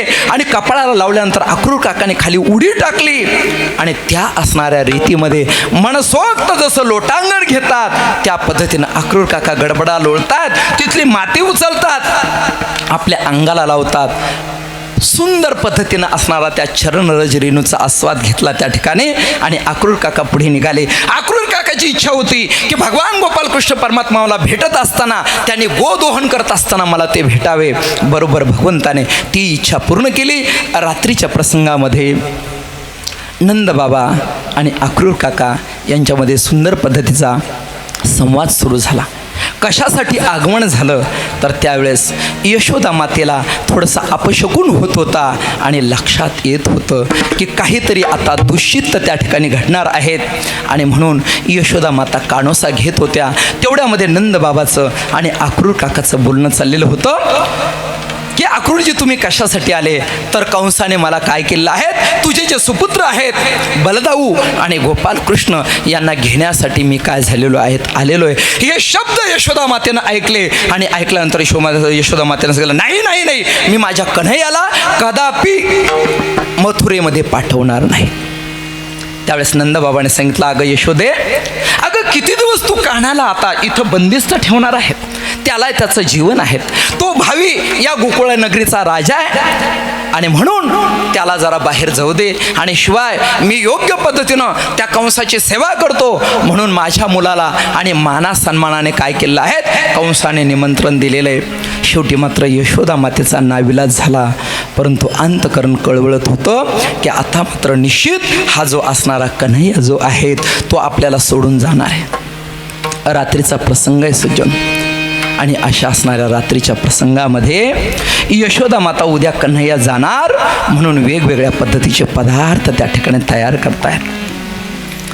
संपूर्ण गोपालकृष्ण परमात्म्याचं असणारं जे जीवन आहे यशोदा मातेच्या डोळ्यासमोर उभं राहिलं. कारण का, कृष्ण आणि सुतपा यांनी 36 हजार वर्षाची तपश्चर्या एक जन्मामध्ये नाही 3 जन्मामध्ये या कृष्ण आणि सुतपा 36 हजार वर्षाची तपश्चर्या ज्या देवासाठी केलेली होती, देव बाजारचा भाजीपाला नाही. बहुनाम जन्मनामंते ज्ञानवान माम प्रपद्यते वासुदेव सर्वमिती स महात्मा सुदुर्लभ. हा ध्यानात ठेवा, भगवंताचं दर्शन सहजासहजी होत नाही. आणि एवढ्या जन्मामध्ये एवढी अट्टहास ज्याच्यासाठी केलेला होता तो नंदनंदन आनंदकंद गोपालकृष्ण परमात्मा आता आपल्याला सोडून जाणार आहे. अंतकरण उद्विग्न झालेलं होतं. रात्रीचा प्रसंग आहे. यशोदा माता गोपालकृष्ण परमात्म्यासाठी अनेक प्रकारचे पदार्थ तयार करतायत. डोळ्यामधून घळघळ घळघळ अशा पद्धतीचा अश्रूंचा अश्रुपात होतोय आणि एकीकडं माता त्या कन्हैयासाठी सुंदर पद्धतीचे पदार्थ बनवत आहेत. इकडे चर्चा चाललेली आहे. आता मात्र गोपालकृष्ण परमात्मा जे आहेत तर परमात्म्यासाठी असणारे पदार्थ यशोदा मातेनं तयार केलेले. भगवंताने ठरवलं आज मात्र मला यशोदा मातेच्या कुक्षीमध्ये झोपायचं आहे. 11 वर्षाचे कन्हैया आहे. रात्री यशोदा मातेच्या कुशीमध्ये झोपलेले. झोपत असताना त्या ठिकाणी यशोदा माता जी आहेत संपूर्ण असणारा भूतकाळ डोळ्यासमोर उभा राहिलेला आहे. झोप लागेना आणि म्हणून उठल्या आणि उठल्यानंतर एकांतात जाऊन आज ज्या मातेनं या आपल्या सुपुत्राला आणि त्या ठिकाणी ज्याचं लालन पालन केलेलं आहे एकांतामध्ये यशोदा मातेच्या डोळ्यामधून घळ घळ घळ घळ अशा पद्धतीचे अश्रू येतात. रात्री कन्हैयाला अचानक जाग आली आणि जाग आल्यानंतर पाहिल्यानंतर आई दिसत नाहीत, कुठं गेलेली आहेत आणि म्हणून पाहिल्यानंतर आईच्या खांद्यावरती हात ठेवला. हात ठेवल्यानंतर आईचं असणारं मुख आपल्याकडे त्या ठिकाणी केलं आणि आईच्या डोळ्यामध्ये अश्रू. कन्हैयाने विचारलं, आई तू का रडते? त्यावेळेस आईने सांगितलं, कन्हैया मला माहिती आहे की तू देवकीचा पुत्र आहे. नाही ग आई असं बोलू नको. आईच्या असणाऱ्या मुखाला कन्हैयाने हात लावला. आई असं बोलू नको, मी तुझा सुपुत्र आहे, मी तुझा सुपुत्र आहेत. मी त्या देवकी मातेचा कुठल्याही प्रकारचा पुत्र नाही. आई, मी तुझाच पुत्र आहे. कन्हैया, निश्चित मला माहिती आहे, एकदा तू इथून गेल्यानंतर पुन्हा परत येणार नाही ग आई. नाही, मी निश्चित पुन्हा परत येणार, निश्चित पुन्हा परत येणार. परंतु आईला माहिती होतं हा एकदा गेल्यानंतर पुन्हा परत येणार नाही. त्या आईने सांगितलं, कन्हैया, अरे जीवनामध्ये एक गोष्ट मात्र जीवनात विसरून जा. काय? लहानपणी माझ्याकडून एक अपराध घडला. काय अपराध घडला? हे बघ, ज्यावेळी तू माझी असणारी ती दुधाणी वगैरे फोडलेली आहेत, माठ फोडलेले, मला राग आला आणि त्या कालखंडात कन्हैया मी काय केलं, अरे तुला त्या ठिकाणी बांधलं. एवढी गोष्ट त्या ठिकाणी विसरून जा. तुझं नाजूक असणारं ते कंबर आणि त्या कमरेला मी बांधलं. अरे असे कितीतरी दुधाने, कितीतरी मडके घेता आले असते, परंतु या अपराधी आईने कन्हैया तुला त्या ठिकाणी काय केला, दंड दिला. भगवंताने आईच्या मुखाला त्या ठिकाणी हात लावला. आई, जगामध्ये सगळ्या प्रकारच्या गोष्टी विसरून जाईल, परंतु या जगामध्ये तू मला जे बांधलेलं आहेत ना, ते मी कधीच विसरू शकत नाहीत. कारण का, या जगामध्ये फक्त मला बांधणारी जर कोण असेल तर ती फक्त तू आहेत.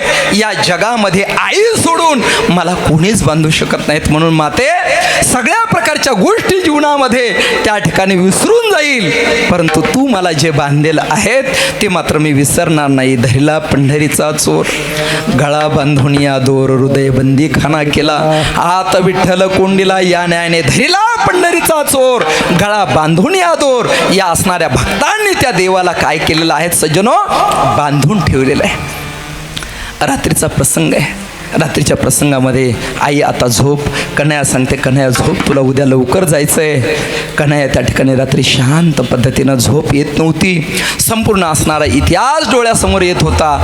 दुसऱ्या दिवशी सकाळी उठल्यानंतर आणि नंदबाबाच्या सोबत, त्या असणाऱ्या अक्रूरींच्या सोबत कन्हैयाची आणि बलदेवची जाण्याची व्यवस्था त्या ठिकाणी करण्यात आलेली आहे. नंदबाबा सुद्धा सोबत निघणार होते. संपूर्ण गोकुळवासी त्यांनी सुद्धा त्या ठिकाणी अट्टास केला की देवा, आम्हाला सुद्धा कन्हैया तुझ्या सानिध्यामध्ये आणि मथुरा नगरीमध्ये यायचंय. सगळ्यांचं ठरलं. शेवटी मात्र गोपिकांचा खूप सुंदर पद्धतीचा शोक आहेत. आपल्याकडं दुष्टात सळकाप सुटला, एवढी फक्त स्थिती वर्णन करायची. आणि म्हणून या दृष्टिकोनातून एका जनार्दनी रथ गेला निघोनी. आता बघा, त्या कंसाने गोपालकृष्ण परमात्म्याची व्यवस्था कुठे केलेली होती, तर त्या असणाऱ्या मथुरा नगरीच्या बाहेर व्यवस्था केलेली होती. कन्हैया गेल्यानंतर त्या ठिकाणी थांबण्याची व्यवस्था केलेली आहे. रात्रीचा सुंदर गोड अशा पद्धतीचा प्रसंग आहे आणि त्या प्रसंगामध्ये रात्री भोजनाची वेळ झालेली आहे. नंदबाबाने सांगितलं, कन्हैया चल जेवण करून घे. सज्जनो, ध्यानात ठेवा, ज्या गोपिकांच्या सानिध्यामध्ये, ज्या आईच्या सानिध्यामध्ये, ज्या सौंगड्यांच्या सानिध्यामध्ये, ज्या गोमातेच्या सानिध्यामध्ये भगवंताने लीला केलेली होती, ते संपूर्ण गोकुळ कन्हैयाच्या डोळ्यासमोर उभं होतं. ती यमुना जशीच्या तशी डोळ्यासमोर उभी होती आणि संपूर्ण गोकुळवासी अंतकरणामध्ये होत्या. त्या ठिकाणी असणाऱ्या त्या गोपिका डोळ्यासमोर होत्या. कन्हैया सांगितलं, बाबा मला भूक नाही. भूक नाही म्हटल्यानंतर सर्वांनी सांगितलं, कन्हैया तू जोपर्यंत जेवत नाहीत तोपर्यंत आम्ही अन्नाचा एक कण सुद्धा घेणार नाही. शेवटी मात्र कन्हैयाचा नाविलाज झाला आणि नाविलाज झाल्यानंतर कन्हैया जेवणासाठी बसले. ज्यावेळेस ते सगळ्या प्रकारचे पदार्थ त्या ठिकाणी पाहिले, ते पदार्थ पाहिल्यानंतर भगवंताच्या डोळ्यामधून अश्रूंचा पूर त्या ठिकाणी यायला लागला. जशी भगवंताची नजर त्या ठिकाणी आईने दिलेलं ते लोणी, आईने दिलेलं ते दही आणि आईने दिलेली ती खडीसाखर पाहिली आणि पाहिल्यानंतर कन्हैयाचं अंतकरण त्या ठिकाणी अगदी एवढा असणारा हृदयद्रावक भगवान परमात्मा, पण आज परमात्मा कोमल झाले. भगवंताच्या नेत्रामधून अश्रूंचा पूर त्या ठिकाणी व्हायला लागला. सज्जनो, ध्यानात ठेवा, खऱ्या अर्थाने भक्ताला देवाची आठवण यावी ही सरळ प्रक्रिया आहे. पण कधी कधी असं सुद्धा घडावं, देवाला सुद्धा भक्ताची आठवण यावी, अशा पद्धतीची भक्ती आपल्या जीवनात घडावी. आज कन्हैयाने त्या पदार्थांकडे पाहिलं आणि पाहिल्यानंतर कन्हैयाच्या डोळ्यामधून अश्रूंचा पूर त्या ठिकाणी वाहतोय. भगवंत उठले आणि उठल्यानंतर निघाले दूर एकांतामध्ये जाऊन आणि संपूर्ण गोपिकांची आठवण काढून जगाचा नायक असणारा भगवान परमात्मा ठसा रडतोय. सजनो, भक्ती जीवनामध्ये अशी करावी की आपल्यासाठी देवाने सुद्धा रडावं. विठ्ठल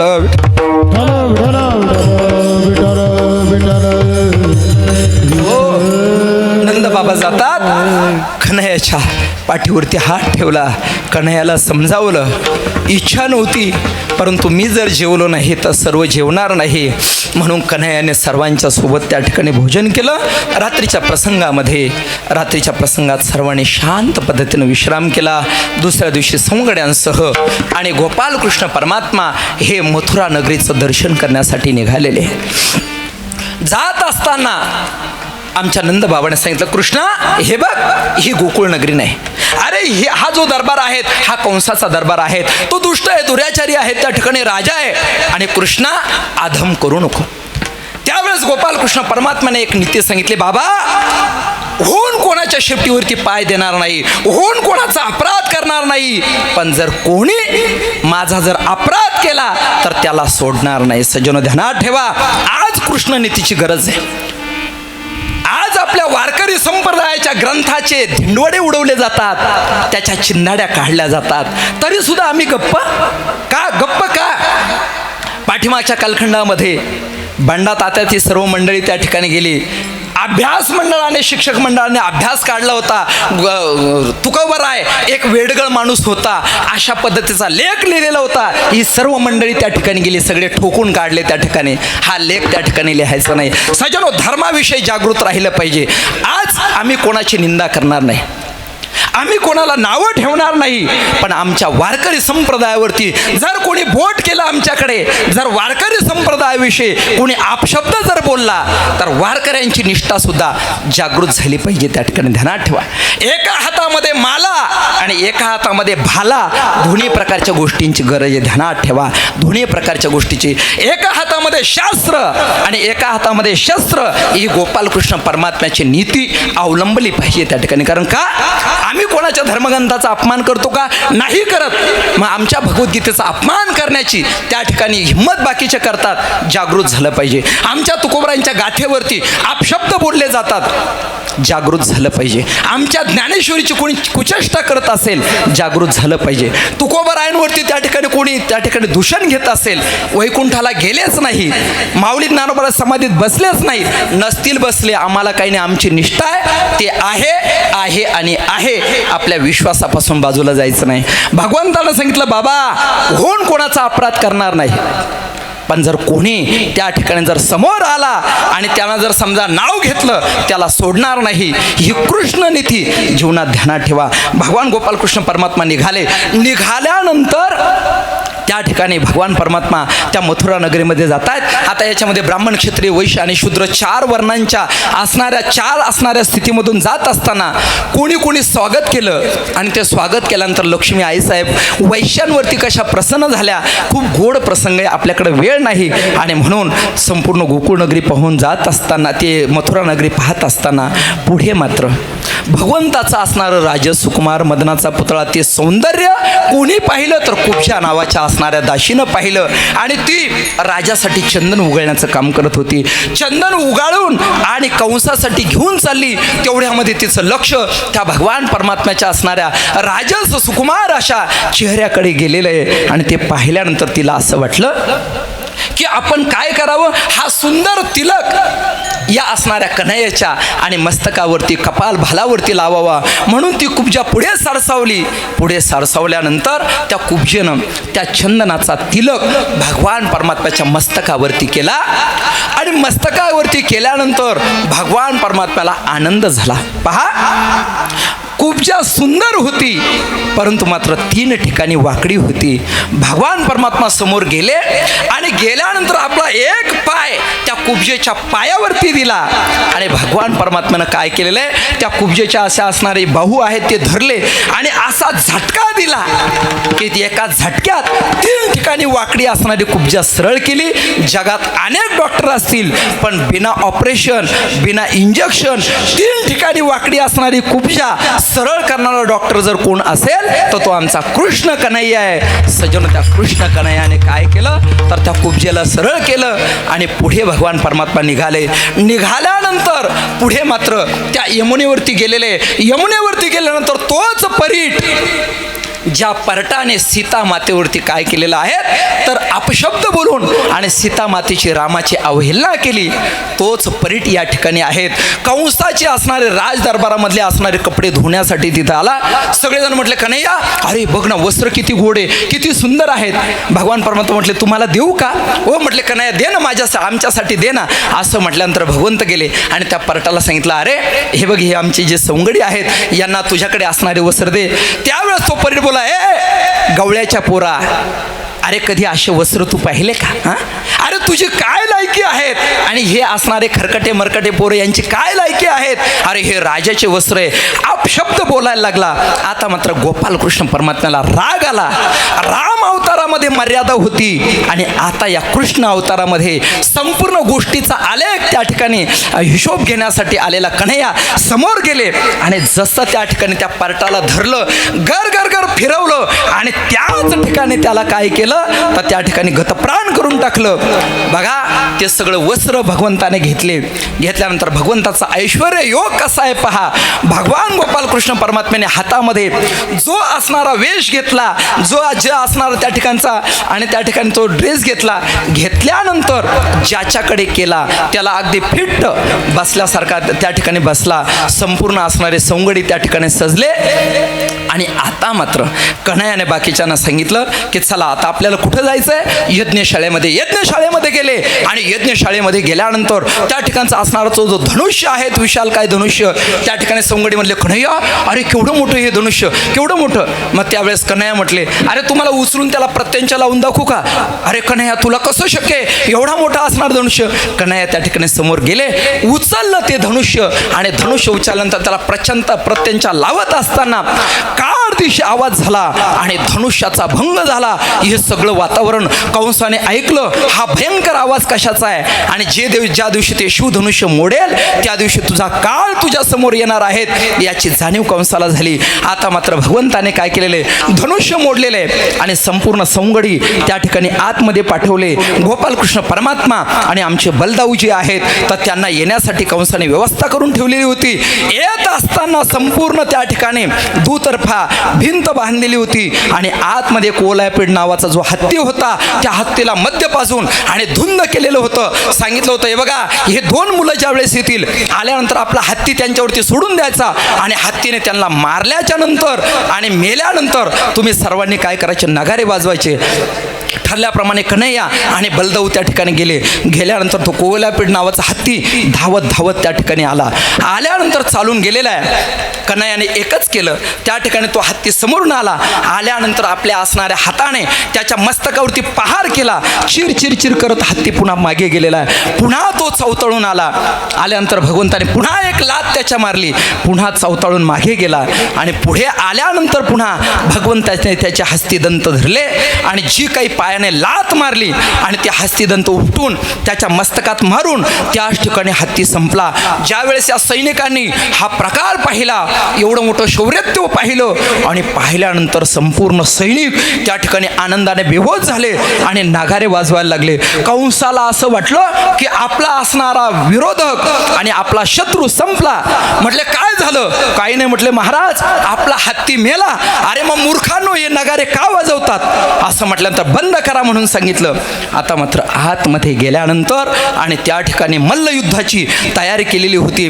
सुरुवातीला कंसाने थोड्याफार कुस्त्या त्याच्याशी लावल्या आणि लावल्यानंतर सांगितलं की कृष्णाची कुस्ती त्या ठिकाणी काय होईल तर त्या ठिकाणी त्या ठिकाणी असणारी कृष्णाची जी कुस्ती आहेत तर त्या ठिकाणी जे दोन मल्ल होते त्या दोन मल्लांबरोबर कृष्णाची आणि बलदाऊची काय केलेली आहेत कुस्ती लावलेली. चाणुराबरोबर भगवान गोपालकृष्ण परमात्म्याची कुस्ती लावली आणि त्या ठिकाणी असणारा तो जो मुष्टिक होता त्या मुष्टिकाबरोबर बलदाऊची कुस्ती लावली. नंदबाबाने सांगितलं हा अन्याय आहे. या ठिकाणी माझ्या मुलांची वय काय आणि यांची वय काय. त्यावेळेस कंसाने सांगितलं, ए नंदा गप्प बस, या ठिकाणी तुला एक शब्द बोलता येणार नाही, तू माझा मांडलिक आहे. शेवटी नंदबाबाचा नाविलाज झाला. नंदबाबा खाली बसले. पण कन्हैयाला आपल्या भक्ताची चिंता आहे. कन्हैयाने काय लीला केली. वरून हनुमंतराय फिरताना नंदबाबाला दाखवले आणि हनुमंतराय जसे गोपालकृष्ण परमात्म्याच्या शरीरात प्रवेश करतायत अशा पद्धतीनं हनुमंतरायाने ज्या वेळेस भगवंताच्या शरीरात प्रवेश केला नंदबाबाला आनंद झाला. आता मात्र हनुमानजी माझ्या कन्हैयाच्या पाठीमागे आहेत. आता काही घाबरण्याचं कारण नाही. आता वास्तविक जर पाहिलं तर ही शक्ती प्रचंड होती, पण वडिलांसाठी ही लीला केली. असो, थोड्या वेळामध्ये चाणुराबरोबर कृष्णाचं युद्ध, मल्लयुद्ध सुरू झालं. ज्या वेळेस या चाणुराने आणि मुष्टिकाने बल्लव आणि गोपालकृष्ण परमात्म्याचा हात हातात धरला, जशी एखादी लोखंडी कांब असावी तशा त्या कांब्याप्रमाणे हात लागला. दोघे घाबरले. कुस्ती सुरू झाली, मल्लयुद्ध सुरू झालं. सुरू झाल्यानंतर बऱ्याच वेळ तो डाव दाखवला, कंसाचं मनोरंजन केलं आणि गोपालकृष्ण परमात्म्यानं त्या ठिकाणी आपल्या बलदाऊनी इशारा केला, आता कृष्णा किती वेळ. आणि म्हणून ज्यावेळेस बलदाऊनी इशारा केला, कन्हैयानं सांगितलं, दादा हो म्हणजे आटपा तुम्ही तुमचं, मी माझं कार्य सज्ज करतो. जसं त्या ठिकाणी बलदाऊने त्या मुष्टिकाला उचललं, गर गर गर गर फिरवलं आणि जे खाली आपटवलं मुष्टिक त्याच ठिकाणी संपले. बलदाऊजी महाराज की. बलदाऊला त्या ठिकाणी बलदाऊने मुष्टिकाला संपवलं. गोपालकृष्ण परमात्म्यानं जसं चाणूराला उचललं आणि उचलल्यानंतर गर गर गर गर फिरवलं आणि त्याच ठिकाणी चाणूर सुद्धा संपला. गोपालकृष्ण भगवान की जय. आता मात्र भगवान गोपालकृष्ण परमात्मा चिडलेले, दुष्टा चळकाप सुटला, हा सगळा प्रकार पाहिला आणि कंस मात्र घाबरलेला आहे, त्याची बोबडी वळालेली आहे. आज मात्र गोपालकृष्ण परमात्मा त्या कंसाच्या दिशेनं निघाले. उंचच्या उंच पायऱ्या आणि सिंहासनावर बसलेला तो कंस. आज गोपालकृष्ण परमात्मा एका वेळेस 3-3 पायऱ्या चढतायत. तिथं गेल्यानंतर जशी त्या ठिकाणी कंसाला लाथ मारली, त्याचा मूड खाली पडला आणि खाली पडल्यानंतर त्या कंसाचे केस भगवंताने पकडले. रे दुष्ट कंसा, अरे तो तूच आहेत का ज्याने माझ्या आई वडिलांना बंदीखान्यामध्ये ठेवलं. तो तूच आहेत. आज तुझे असणारे सगळे कारनामे त्या ठिकाणी आठव. आणि असं म्हणून ओढत ओढत ओढत खाली आणलं आणि खाली आणल्यानंतर भगवान गोपालकृष्ण परमात्म्यानं काय केलं, जसं कंसाला उचललं, धाड दिवशी त्या ठिकाणी आपटवलं आणि त्याच ठिकाणी कंस संपलेला आहे. ज्ञानेश्वर माऊली ज्ञानेश्वर.